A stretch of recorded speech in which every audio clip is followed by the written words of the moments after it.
Assalamualaikum warahmatullahi wabarakatuh. Alhamdulillahirabbil alamin. Asyhadu alla ilaha illallah wa asyhadu anna Muhammadan abduhu wa rasuluh.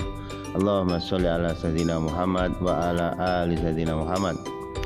Ibu dan bapak, khususnya ibu bapak calon guru penggerak yang berbahagia, yang hebat, yang luar biasa semangatnya. Di kesempatan kali ini kita akan belajar bersama bagaimana melakukan refleksi dwi mingguan bagi CGP sebagai aksi nyata, khususnya ibu bapak CGP, dan kali ini di modul 1.1 atau nanti kelanjutannya di modul berikutnya.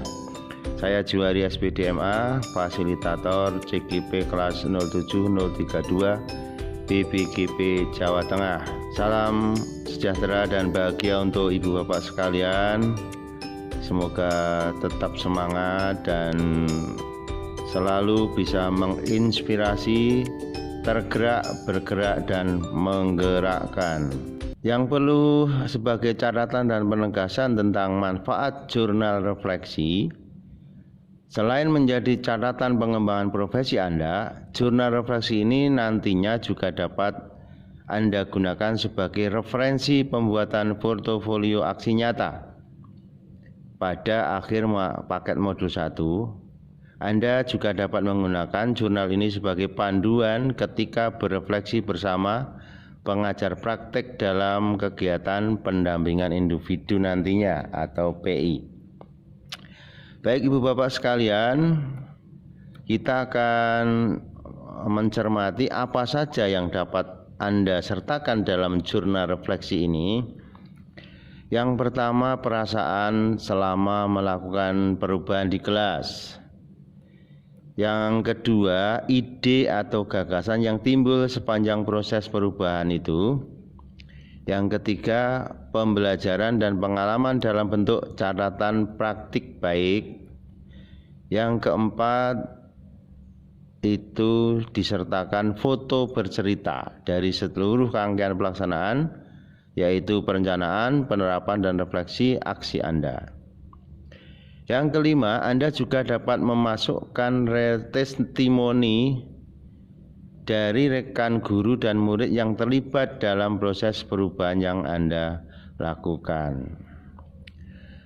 Nah, refleksi dwi mingguan calon guru penggerak ini sudah ada keterangannya di LMS, maka ini saya mengutip dari sana, ibu bapak sekalian, biar hal ini untuk pencerahan ibu bapak yang sampai hari ini dalam menyusun refleksi dwi mingguannya masih belum sempurna atau bahkan belum menyelesaikannya. Dalam pendidikan guru, jurnal refleksi dipandang sebagai salah satu elemen kunci pengembangan keprofesian karena dapat mendorong guru untuk mengaitkan teori dan praktik serta menumbuhkan keterampilan dalam mengevaluasi sebuah topik secara kritis. Ini pendapat Bain dan kawan-kawan tahun 1999.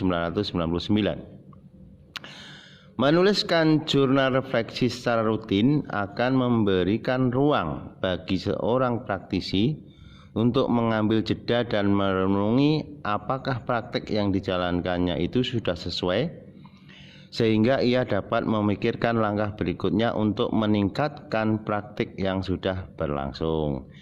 Ini ditulis oleh Discroll dan Teh tahun 2001. Jurnal ini juga dapat menjadi sarana untuk menyadari emosi dan reaksi diri yang terjadi sepanjang pembelajaran. Jurnal ini juga dapat menjadi sarana untuk menyadari emosi dan reaksi diri yang terjadi sepanjang pembelajaran. Ini tulisan Denton tahun 2018, sehingga Anda dapat semakin mengenali diri sendiri. Refleksi apakah? Seperti apakah refleksi yang bermakna itu? Seperti apakah refleksi yang bermakna itu? bahwa kegiatan berefleksi dapat diibaratkan seperti bercermin di air, Ibu Bapak sekalian. Pantulan baru dapat terlihat jelas jika permukaan air tenang dan jernih. Ketika kondisi hati masih berkecamuk, sebaiknya kita menunggu dan mengendapkan pengalaman agar dapat berefleksi dengan mendalam. Seperti apakah refleksi yang bermakna itu? Satu hal yang perlu diperhatikan bahwa refleksi perlu beranjak dari sekedar menuliskan kembali materi ataupun pengetahuan yang sudah didapat. Lebih dari itu, materi tersebut perlu dikaitkan dengan proses yang terjadi dalam diri. Misalnya, apa yang membuat materi tersebut membekas di pikiran saya? Apa peristiwa dalam hidup saya yang berhubungan dengannya? Apa kaitan materi ini dengan diri saya sebagai seorang penggerak? Bagaimana saya menggunakan materi ini untuk murid saya? Seperti apakah refleksi yang bermakna itu? Bisa diuraikan berikutnya. Refleksi adalah momen untuk berdialog dengan diri sendiri dalam memaknai peristiwa. Karena itu, ceritakanlah pengalaman dan pemikiran yang Anda sendiri alami, bukan yang dialami, dipikirkan, atau dikatakan orang lain. Ini yang perlu dicermati. Refleksi ini bertumpu pada pengalaman apa yang kita alami, yang kita pikirkan, bukan yang dialami, yang dipikirkan oleh orang lain. Refleksi juga bermakna jujur dan mendalam. Artinya refleksi bermakna adalah refleksi yang jujur dan mendalam. Tidak hanya pengalaman dan pemikiran positif yang ditulis, kuncinya sertakan emosi dalam menulis refleksi. Roda emosi praktik di bawah ini memberikan gambaran betapa kayanya perasaan yang manusia rasakan. Kita perhatikan roda emosi praktik yang ini kita terjemahkan sumber dari Bitly oleh Ivan Lenin tahun 2009.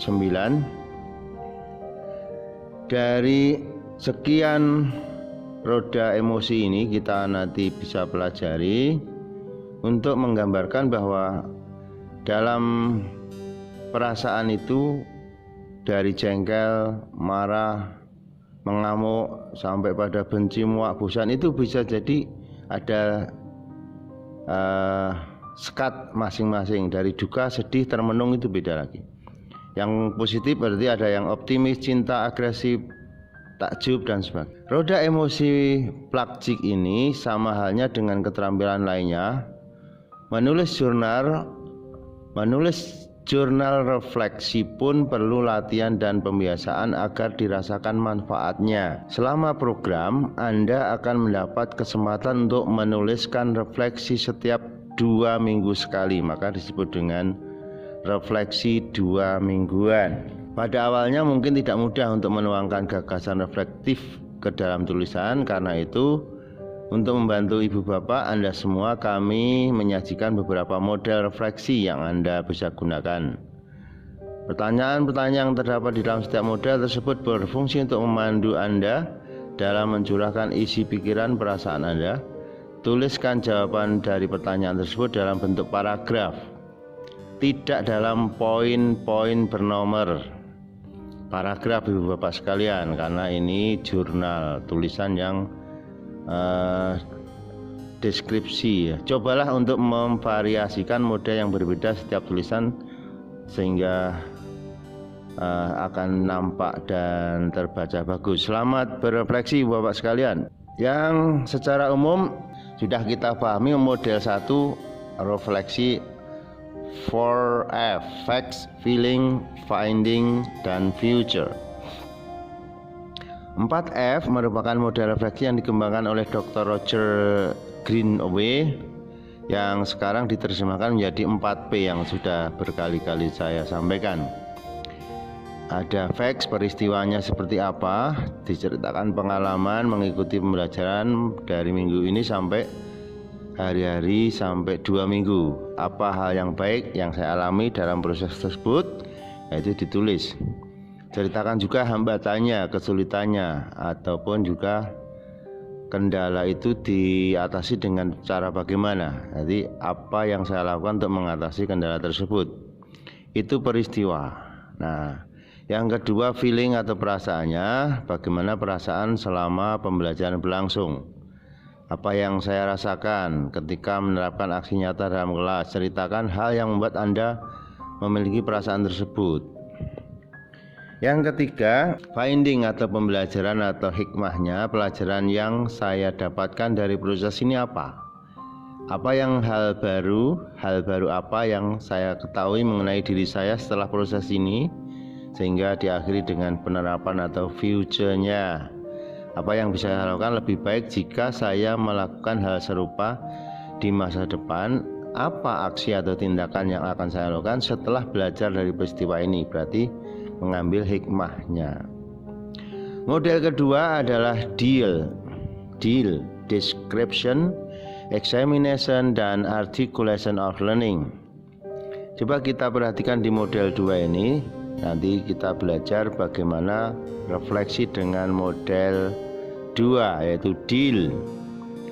Model ini dikembangkan oleh S dan Clayton tahun 2009, bahwa untuk membuat refleksi model ini, tulislah penjabaran dari pertanyaan-pertanyaan yang panduan berikut ini. 1.